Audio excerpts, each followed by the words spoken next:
Thank you everybody for coming. Tonight I'm going to share a couple of stories with you, stories that I have long been collecting and dwelling on as a way to reflect on the social imaginary. But let me begin first with this photograph.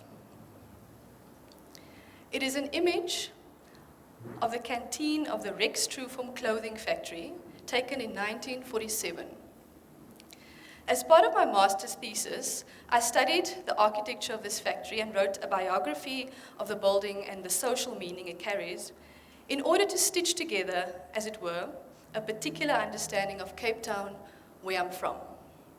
In this picture, you see a tea wheel in the foreground and a ring of teacups basically arranged on this contraption.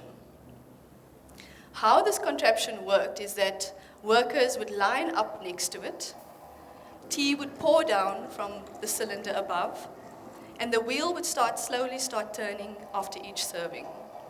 Isn't it a little bit bizarre? I mean, what the hell? But I often wondered what this machine sounded like as it made its creepy turning and pouring sounds. To me, it sounds like a really bad cup of tea, if you ask me. But when I first noticed the rectifying tea wheel, it brought to mind modernity as a whole and the double seduction that it presents us. In its devotion to the ritual of tea drinking and tea pouring, the tea wheel reveals the need to break with the production and processes of industrial modernity, but it simultaneously also reveals the need for that break to be expedited, to be sped up in order to save precious industrial time. If the absurdity of the invention immediately struck me, I was also amused by the imaginative gesture on the part of the factory owners to create such a thing and to think that it could actually work. I mean, really. But even more fascinating for me than the Cape Town factory owners is the will to resist. The will to resist these kinds of very particular kinds of way of controlling, mechanizing people and their experiences. And indeed, when I went looking for these moments of resistance, I found many. I found, for instance, the story of Ellen, a former Cape Town factory worker. Now, Ellen's story is written up in a thesis of 1950 called The Cape Colored Woman Within an Industrial Community and at Home, and it's written by a woman called A.G. Weiss. During the 1940s and 50s, sociology and social work became distinct disciplines in South Africa, with preoccupations mainly lying within the realms of industrialization, poverty, and race. This era of the social sciences was basically obsessed not only with race, but also with fixing and codifying racial categories. But let me read you an extract from Weiss's thesis, and you can hear for yourself.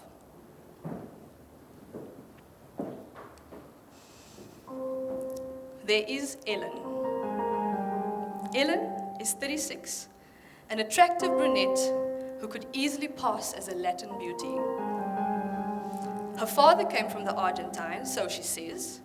It must be true, as she is an extremely uneducated woman and would not know that the Argentine existed otherwise. The father did not stay long enough in the country to find out that he had a daughter, and does not further feature in Ellen's life. Her mother, a colored woman, married a Cape Colored and had 4 more children. Ellen herself married a good-looking, lightly colored man who is employed as a laborer at the city council. They have 5 children, 2 of whom are already working. Ellen is not quite sure of her age, but she thinks she got married when she was 16. She cannot read or write. She is an ironer and one of our quickest workers. Her only trouble is that she loves pleasure. And pleasure spells men. There are always well-to-do men around her. She's taken for drives, to have drinks, and to the cinema. She can easily pass as a European and takes full advantage of this. She does not look after home or her children, but all this would have nothing to do with the factory if her irate husband would not turn up at least once a week to threaten Ellen, or to have a fight with one of her beaux. Ellen is a great source of gossip for the workers, and though her naughtiness is deplored, she supplies much entertainment on a dull working day. Several times she has been given notice, but somehow she manages to remain.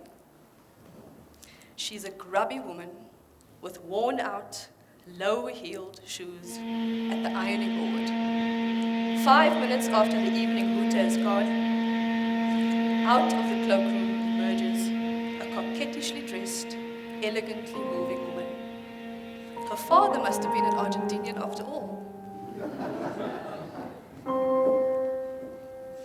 I just love that extract. I mean, the craziness that at one point passed as knowledge.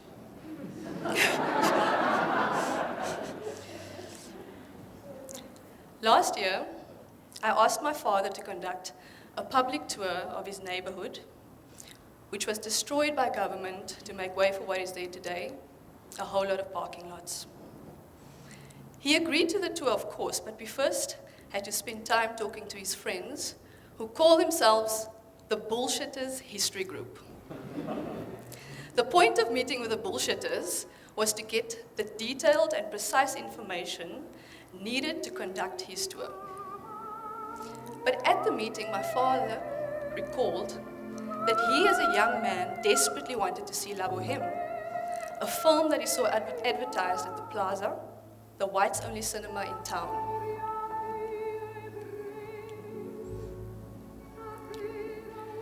The Gaiety, the cinema for non-white patrons, was due to screen the film shortly after the run at the Plaza, as was the custom.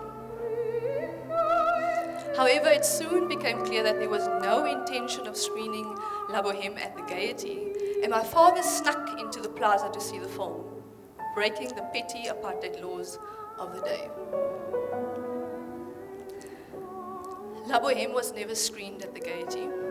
The entire neighborhood was flattened except the mosque and a blue gum tree. And my father and his friends were moved to Kayamnandi, Klutisville, and Idas Valley. I suggested to him and the Bullshitters that we screen La Bohème outside where the Gaiety once stood as a way of concluding his tour. And we did exactly that, and cultural justice was restored for a while.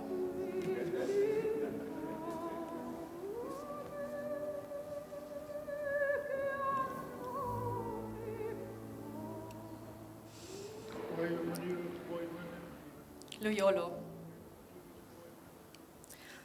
Luyolo was another neighborhood that was destroyed, this time at the edge of the sea overlooking Simonstown Harbor.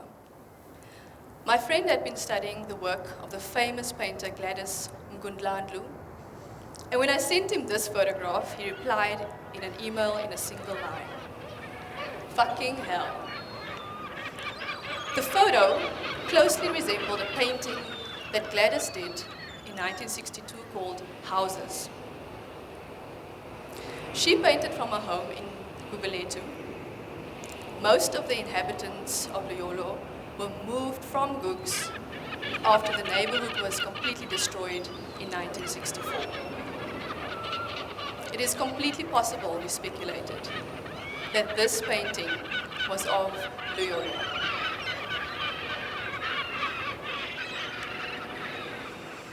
But collecting these stories has become a sort of an obsession of mine, hence the pamphlet and the publication and this whole talk.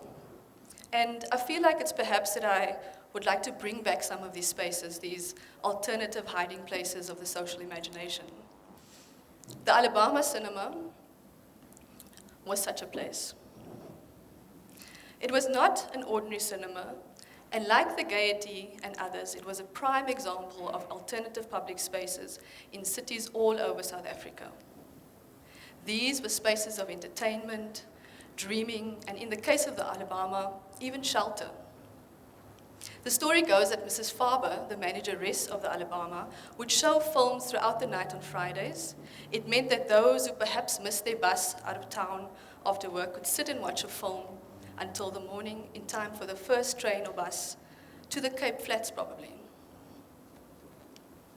But in 1984, after years of resisting demolition orders, Mrs. Farber and her team played the last film in the Alabama.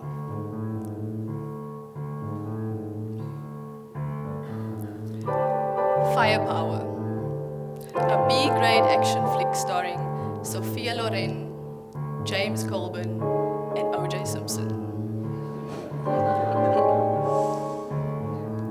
Sadly, the demolishers could not wait for the film to end, and the movie was interrupted to make way for the demolition to occur. Angry patrons streamed out of the bioscope and waited on the pavement. Mrs. Drummond, the tuck shop owner, stood disgusted and shocked next to the snacks and film reels, which were lay strewn amid the rubble on the sidewalk.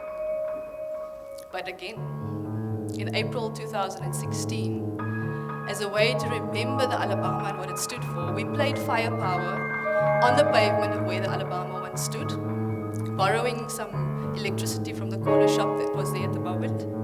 And we played Firepower from beginning to end. You're watching a movie, you know? There was no snacks, there was no popcorn. Nah, popcorn wasn't a thing, you know? And the movie, the cinema was separated, okay? So it had a front like section and a back section. The back section was for the gangsters, you know? The front section was for the respectable people. Respectable people. Yeah. And it's a smoke guy, you come out and you're like, let the eye. Yeah, the front section was for respectable people, and they used to smoke dacha in Alabama. But something that I've wondered is, could one have a funeral for a building? And if one could, what would it look like and what would it sound like? Guess what? We staged a funeral for the Lakshorama Theatre, a once iconic institution in the heart of Wynberg, Cape Town.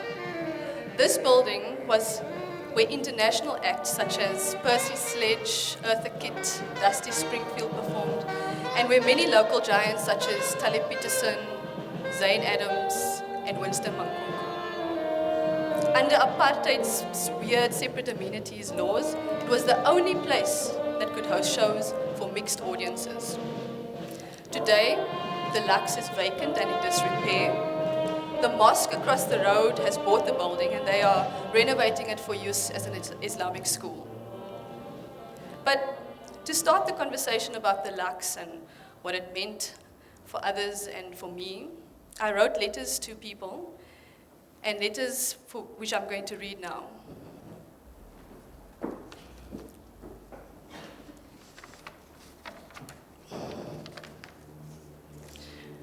Dear Lerato, thank you for your note. In your last letter to me, you say, maybe the intervention could be a dual tribute to the musician and the space. I can see it, I can hear it. I think this is an incredible opening towards thinking about the Lux. Did I tell you that we are not allowed to project or insert any images of people into the space, as it is considered haram by the new owners of the building? So our thinking has in that case developed from your idea of creating a sound history of the place. But maybe just a quick backstory and a point of meditation. Saul Blaikie is known to have traveled South Africa with a mobile cinema where he projected films onto walls of rural shops and domestic yards. This was during the time where he was documenting the effects of the 1913 Land Act, which, as we still feel today, was devastating for people and communal living. Have you seen the 1993 film called Come See the Bioscope? It is a portrait of Blaikie doing exactly this, traveling, writing, and showing up in a rural village to screen a film on the wall of a local shop. Children, old people, young men and women then gather in the evening to watch the screening, and Blaikie, portrayed by Ernest Ndlovu, addresses the small, curious crowd with this statement. Like in all good bioscopes, we begin with the music. The crowd listens, and then we hear Blaikie singing this song as it plays from a gramophone.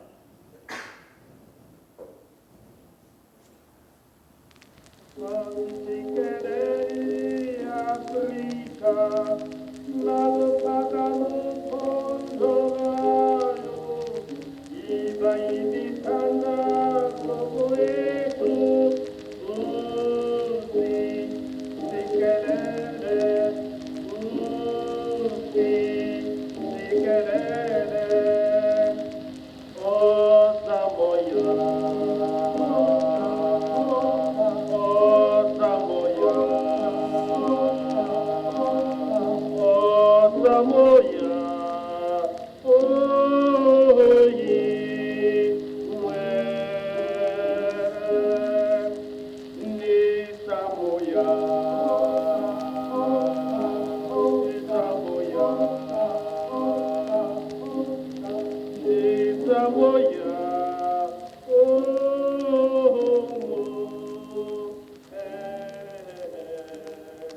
Lerato, I want to play this recording on the stage of the Laksharama. We today, of course, know it as South Africa's national anthem, or part of it at least. But at the time, it was a call for a different state of being, and a cause for which Plaatje and others fought for. 40-odd years after the recording, we see the birth of the Laks in 1964 as a consequence of the Land Act, the Group Areas Act, and many other laws restricting movement and black life. Now we see the space finding a new groove. Yet, how much has really changed? I look forward to hearing your thoughts, and let's have a drink soon.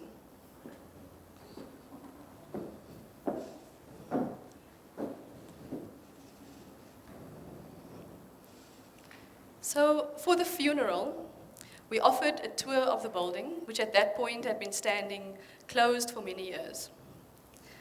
The tour attracted many past patrons and performers, and even the last manageress, Mrs. Crowder, showed up to share her memories. Then, after the tour, we were led down Park Road by a funeral procession band and by musicians from the Winston Mankunku Jazz Foundation.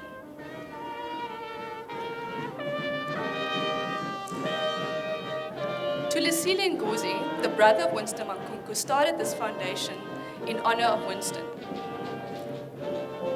And since Yakal Nkomo debuted in 1968 at the Lux, it made sense for Mankunku to be present at the funeral of the theatre building. The Ngozi family themselves were victims of forced removals, having been moved from Retreat to Gugulethu in the 1970s. And then, as with all funerals, we convened for tea, chatter, and samosas at Cozy Corner Takeaways at the end of Park Road, where the procession ended with a performance of Yakal Nkomo arranged specially by Tulisile.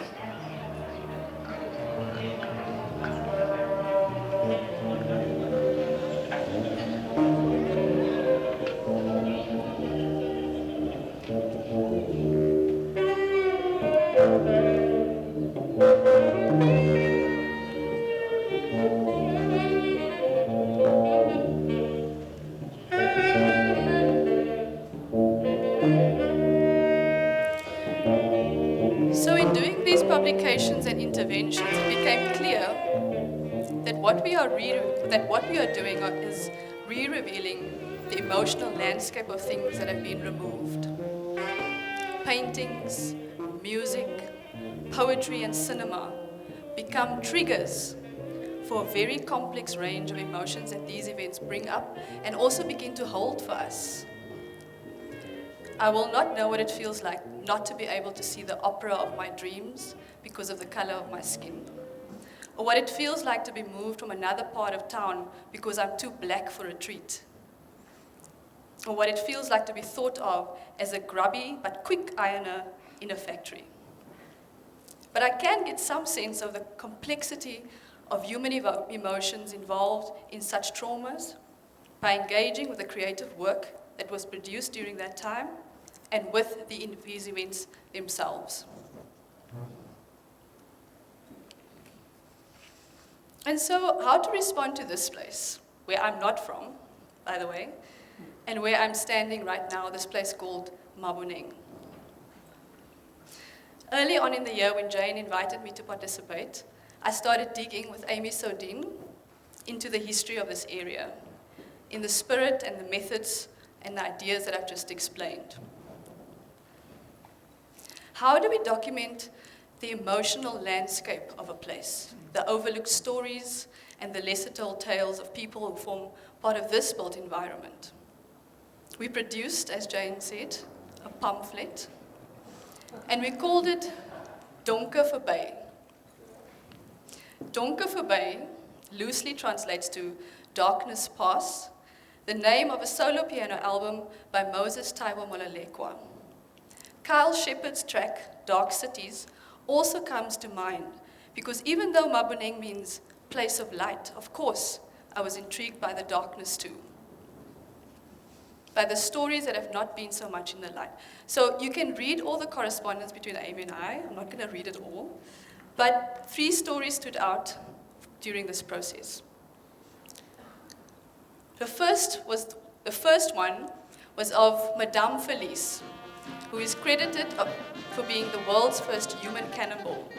She also ran a famous circus here in the 1890s, which rivaled and became more successful than her husband's circus. Mining magnate Lionel Phillips, on behalf of all the Joburg residents, awarded her with a ruby and diamond brooch for her work, I presume. But you can read more about Madame Felice on this website that I found called Were Your Ancestors in the Circus? The second story is of a share certificate dated 1895. It haunted me for days when I found it. And I thought, what on earth would an image of an elephant do in the middle of a certificate issued by a city and suburban mining company, the company after whom this area was named? I had dreams about this elephant, and I ended up looking for and finding this incredible monograph on elephants dated 1924. Guys, I swear this book is amazing.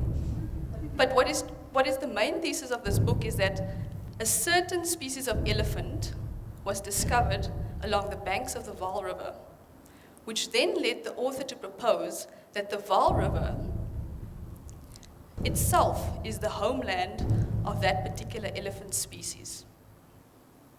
Adaptive radiation and classification of the Proboscidea is what the study is called.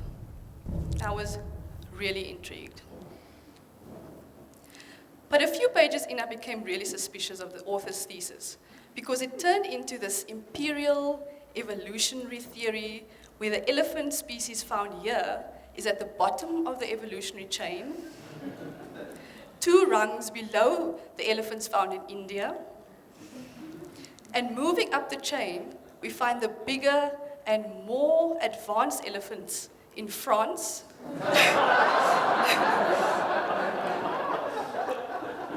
and finally, the most advanced elephant species is located somewhere in Nebraska. Unsurprisingly, the author is American. But what made this thesis even more bizarre is that he makes constant references to the Cuvier brothers, the French scientists, best known for the dissection and study of the remains of Sarah Baartman. Again, I was astounded to discover that the same people studying human remains were studying elephants using similar methods. And our capital, mining, and imperial conquest are all entangled in the production of knowledge. Rethinking knowledge and science, it appears, is a mammoth task. Thank you for laughing at my joke.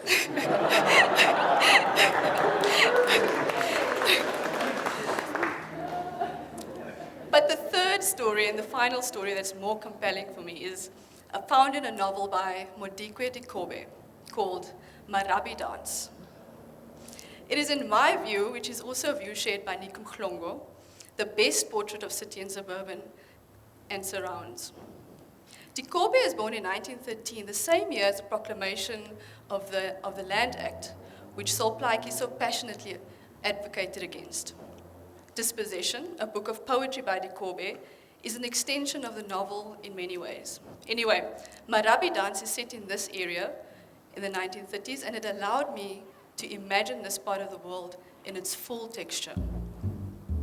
It tells us stories of how women remained in complete control of their lives, while at the same time being at the mercy of mining corporations and the prison-like housing conditions they made for workers and their families. Music is, of course, an important feature in the book, along with vivid portraits of central characters such as Martha and Ndlovu, and of places in early Johannesburg.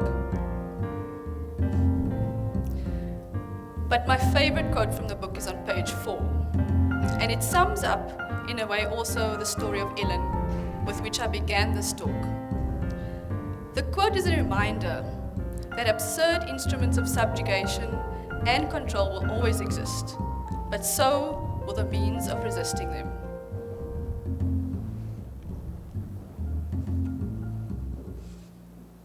After many months of living together, Ndlovu learned some of the ways in which the location women made money without the knowledge of their husbands.